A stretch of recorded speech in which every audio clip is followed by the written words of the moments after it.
What's up, guys? Today we're ranking all the attackers in Rainbow Six Siege, Operation High Stakes with Denari. But we're not dealing with Denari today. We're just dealing with the attackers, with all the new changes to come into the game and everything. So we're going to be ranking all the operators and really talking about why I place an operator at a certain spot. And let's get to it. Striker.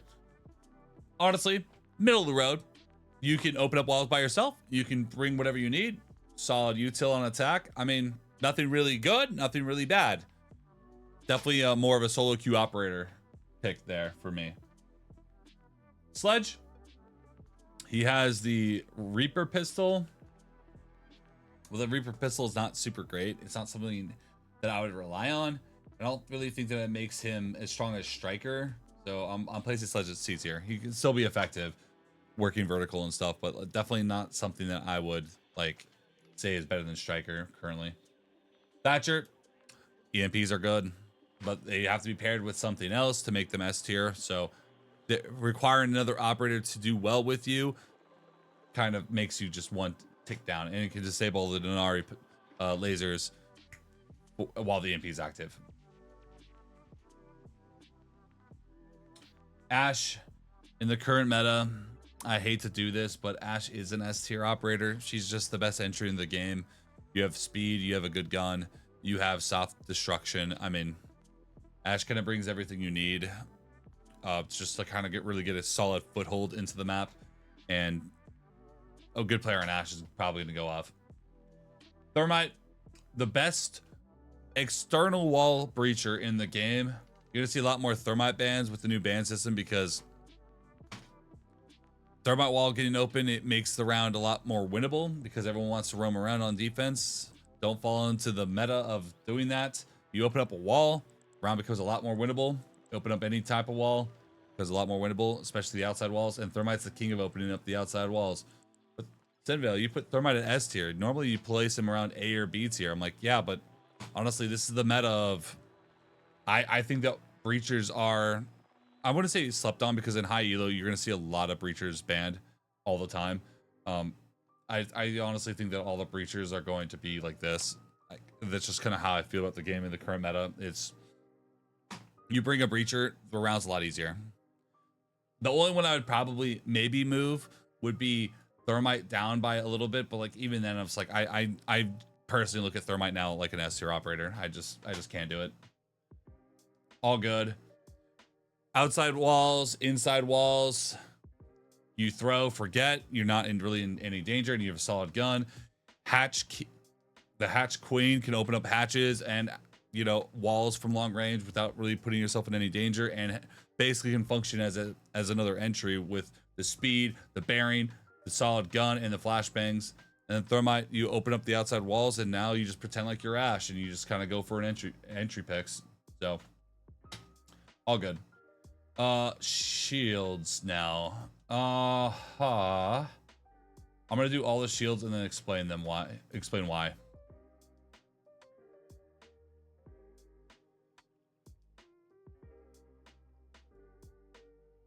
Yeah. All right.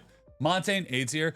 I just think that his ability to take map control is still very strong, because you can't really deal with him in a straight up way. You kind of have to give him that space to kind of kite him into an area where you can deal with him. Blitz is a little bit more situational, but is very strong in those situations. If you can isolate those 1v1s and just punch through a defense, you're extremely effective. Blackbeard got a ton of nerfs, because if Blackbeard wasn't nerfed, I'd probably place him around here. But with all the nerfs, you can't swing the windows. He doesn't function like a pseudo Amaru anymore. Shield's still really good, and he still slays, but has less ammo in his gun, can't swing in windows. ADS, he has to melee them down all the way. The sneaky aggressive Blackbeard plays don't work anymore. Still solid, but I just don't see him being as strong as. He's not like a true blue shielder now. And when you reload, your shield's all the way down, but you're probably not reloading in front of enemies anyway, so that doesn't really matter. But still strong, but definitely not. I don't think they're Montaigne range. Why is Goyo there? Why is Lion there? Real quick scan. Okay,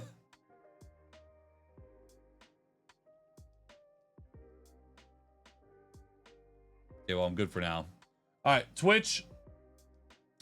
You just don't want to sit on your camera for too long. I definitely think the Twitch is probably higher, but a lot of people will sit on their drones for way too damn long while the round's going on, your teammates are dying, and then you're on your drone in a 1v3, and you're like, bro, my team keeps dying. Maybe you're on your drone for 2 minutes. Like, you have to really pace yourself, like, knowing when you can use all your util, when you can't. Don't always just be on your drones because you have them. You gotta pace yourself. Glass, situational pick, but situational like sledge situational. This is a tough call. I can't outright put Glass in D tier because I don't think that he's completely useless, but he's very, very rare in terms of usefulness. So I'm going to place him C tier. Extremely situational, can be good for like aggressive takes in a 5 stack, but by itself, Glass really isn't doing anything crazy. Fuse, I mean, I would put Fuse D tier, but because of all the bans on breachers that I see almost every single game now, Fuse has been one of my go-to backup hard breachers. Like, if they ban Ace and Thermite, I don't really need a Hibana, I might go Fuse or something with can openers. And like the Fuse I kind of like because you have the AK, you have the Fuse charges, which you can use to destroy a bunch of utility. You're not getting kills with this gadget, but you can at least destroy a ton of utility with it. Buck is going to be an A tier at the very minimum. Really solid entry. In fact, I could probably place Buck higher because his entry ability is honestly amazing. But there's a couple operators that kind of function the same way as Buck, like operator like Deimos. Deimos is a little bit more frag heavy on against the roamers, and Sledge is more about Buck is more about getting people out of power positions from underneath, which is also solid, but Deimos can also do that. They're both really good at doing that, but that's where we're going to place them. IQ. I see less out of IQ than I would see these other operators. The only real reason to ever really bring an IQ is they have a Valk and you just can't find the cameras. Yeah, that's it. I can't think of anything else. But SenVale, you can find the Denari lasers from underneath. Yeah, but now you're just hunting down 1 of 7 of the lasers from underneath, and if you die, then you're dead from underneath. 1, 2. All your other teammates are trying to push and do stuff while you're underneath, so technically it's a 4v5. So, I don't know. I've been a big IQ hater. Yeah, IQ has grenades, but so does Sledge. So does Deimos. You know, so does Lion. That's not an excuse. Are you really using IQ's ability, or are you using IQ's gun? Because if you're wanting to just use IQ's gun, you should use one of the best attackers on the lineup, which is Grim. Grim is amazing. He has a commando. He's a bailiff for sight, for like lines of sight and whatever, or rotation, or you know, for the floor. His Grim bees are extremely strong. You have 5 of them, only counted by like mute or vigil. But you can clear out a position really damn fast. You shoot bees. If they walk through, they get spotted. Forces a lot of people to walk back. If you guys have ever watched me play on Cafe, you know how strong Grim is on Cafe. Ban Grim on Cafe. You won't win if someone knows how to play Grim. Extremely strong operator and has cannon openers. Like, you just can't really go wrong playing Grim, honestly. Jackal with the recent nerfs. I think he's still solid for the roam clear, but isn't as strong like in this category, but it's still strong for the roam clear, but not as strong as an operator like Doke. I think Doke is a little bit better for the roam clear, but when paired together, they become an S tier combo. Like, it's hard to roam at all if they have a Doke and a Jackal. Like, what are you doing? Like, what can you do? And throw in another Deimos on top of that. All 3 operators instantly shoot to S tier, and then you're like, well. Ying. I think Ying is a little bit more obvious that you're going for some crazy sight hits, so I'm placing Ying under Grim. Grim is not as flashy, but it still kind of functions the same way. But I think that Grim brings a little bit more in terms of like reliability. Yings are like, they can shoot the Candelas, they can maybe not flash somebody. Grims are like, if they're around that area, they're getting marked, and then, you know, you can deal with them. Grims, they can defend themselves though. Yings, I mean, you're just hopeless. So a lot better for like a really aggressive hit. Grim is more like kind of a slower burn. This is like cooking with gasoline. This is cooking normally. Zofia, she's just really slow. She's like kind of like I would consider Zofia more like a supportive operator. You have concussions to clear out a room really quickly, or basically like drunken bang someone. You have breaching charges like Ash, but you don't really have the speed to play off of it. You're loud as hell. You're 3 armor, and you also have can openers. So Zofia is kind of like a Swiss Army knife, which is kind of useful. But honestly, I don't know about you guys, but I really, really hate her gun. Gridlock, really good for anti-flank, and she has a solid gun with grenades. The tracks can be used offensively too. You can throw them like where a defender might swing from, and it's like you can't really just run through the spikes. It does do quite a bit of damage. I've seen people get 100 to 0 because they think that the gridlocks aren't going to do enough damage, and they do a ton of damage. So you can't just run through them. You're gonna have to make some noise.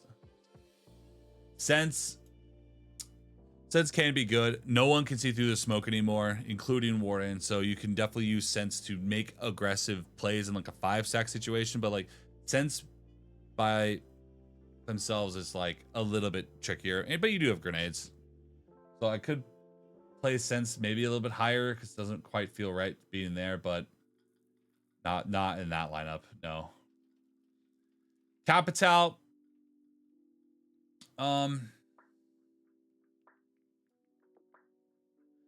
Capital is, I'm going to place him right in the middle because I just feel like he is the Swiss Army knife of the attackers. If you don't know what you're going to walk into, Capital's not bad to have. With the Gon 6, the fire bolts, the smoke bolts, the can opener. Like he has just everything that you might potentially need if you run into something that you're not really sure what you're going to do. Like if you can't really drone what you're going to walk into, Capital's not necessarily a bad pick because he does offer a lot of flexibility. Finka. Some of you may hate this, but I think that you guys are asleep because I think Finka is one of the best operators in the game. I think people sleep on how much health they get out of 60 HP. Finka can heal 60 HP throughout a round. She has grenades, and she's a decent gun. Health wins, man. I mean, also when you use the Finka heal, you also ADS faster, so paired with shields, the shields instantly become better. Have you ever won a firefight with less than 20 health, but you're still alive? Did you have a Finka? Did the Finka overheal before you took that fight? I mean, there are times when, pretty often actually, that happens. And a lot of times I'll watch my teammates, right when I see them go for something crazy, I'll pop a Finka heal to just kind of help them out. Rora, a little bit more situational, can be strong, but most of the time it's not. Definitely more for site executes, like you close off a door and you hit hammer somewhere else hard. Need to be paired with other operators though. Ram, I mean, queen of soft pressure. I mean, those Ram drones, there's holes everywhere and you can play off those holes extremely well. But Ram herself is like, it's hard to really play off those holes because she is a 3 armor and you are making a ton of goddamn noise. So definitely more for the pressure than actually working the vert. Personally, for me, I like bringing Buck over Ram because I feel like Buck, I can make more holes based on what I want. And Ram is just kind of like, open everything. Everything's open. You see me, I see you. Let's go. Buck, I like to make things that like, you may not necessarily see me very well, but I see exactly what I want to see. So Ram's good though. Brava. Honestly, Brava is to me more of a counter pick. If there's a Maestro, Brava shoots up to like a S tier, but overall there's less utility to hack. Twitch can destroy a lot more than Brava can, and you're going to spend a lot more time on Brava cams than a Twitch cam. So just make sure you're really gauging how much time you're spending in a round on your camera, because the round is going on. Your teammates are going for firefights and dying and take, whatever, and you're on your camera. So just keep that in mind. You don't need to play on your camera until death. Nomad, I think Nomad is So many people still play Ayana, which I don't really understand because Nomad to me is a better entry than Ayana in every conceivable fucking way.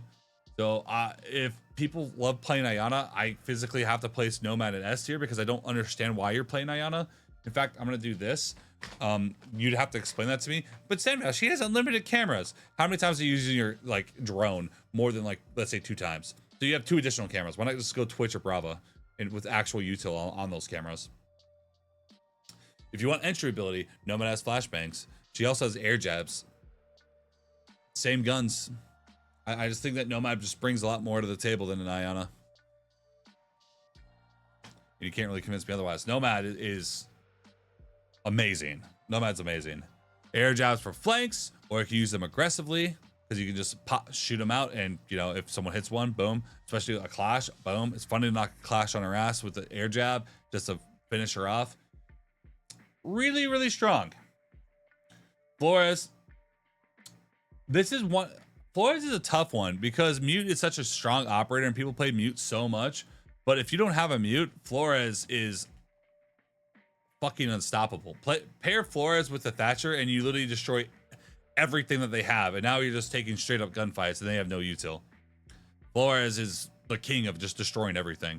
You're not on your cameras for that long compared to like Twitch or Brava because you're just driving them straight through everything. And even with Denari, Flores is probably one of the best counters I've personally found for Denari because I'll just activate it, jump through the lasers towards where the connectors are, and just destroy everything.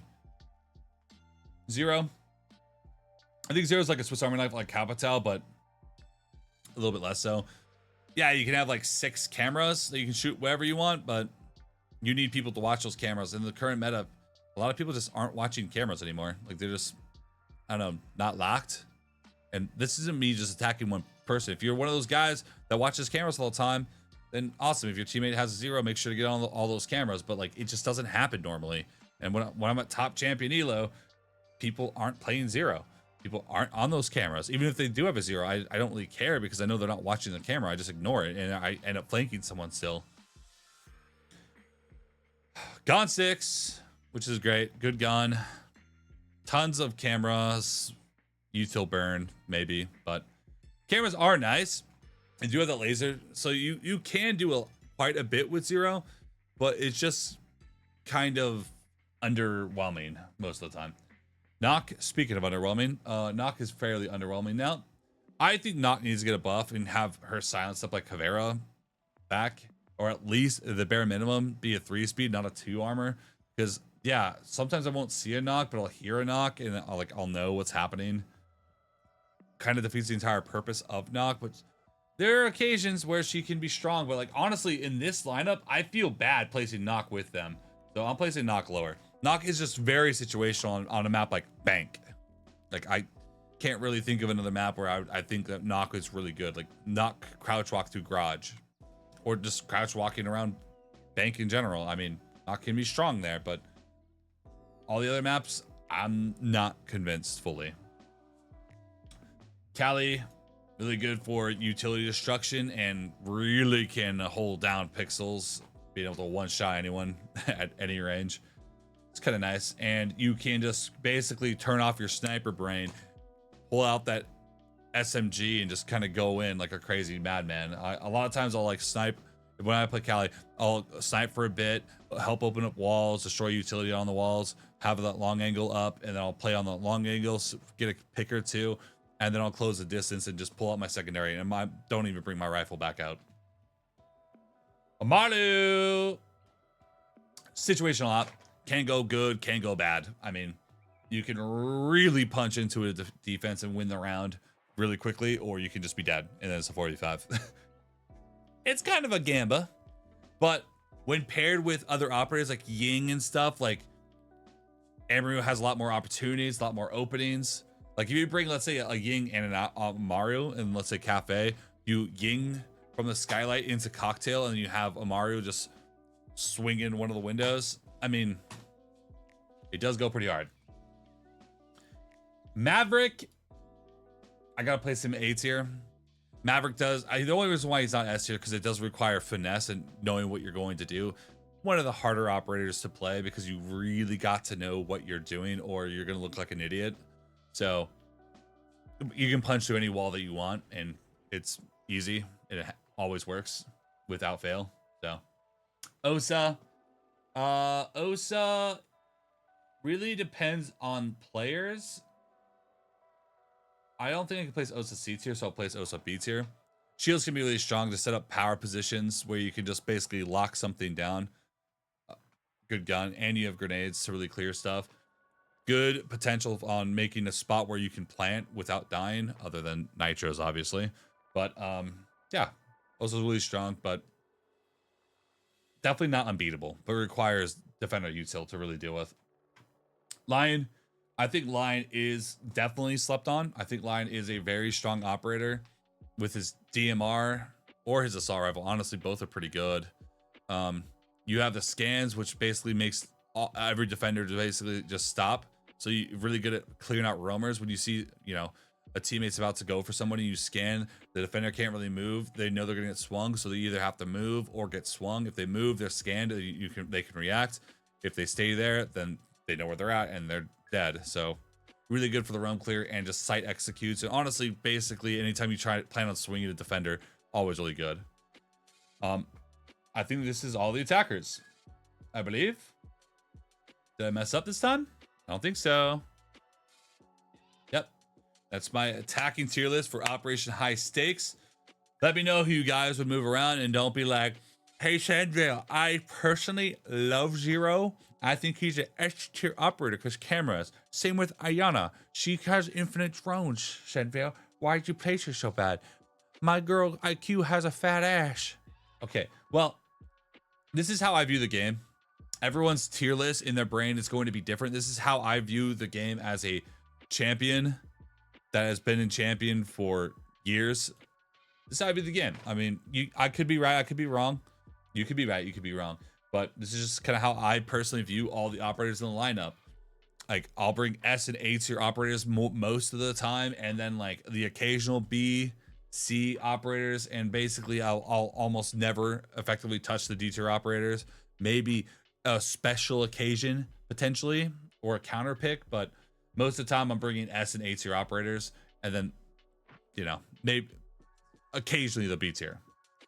Most of the time I won't touch C or D, but that's how I view the game. And yeah, that's it. Make sure to subscribe, comment, leave a like down below for more, and let me know which operators you guys would move around. Peace out, till next time. Hey.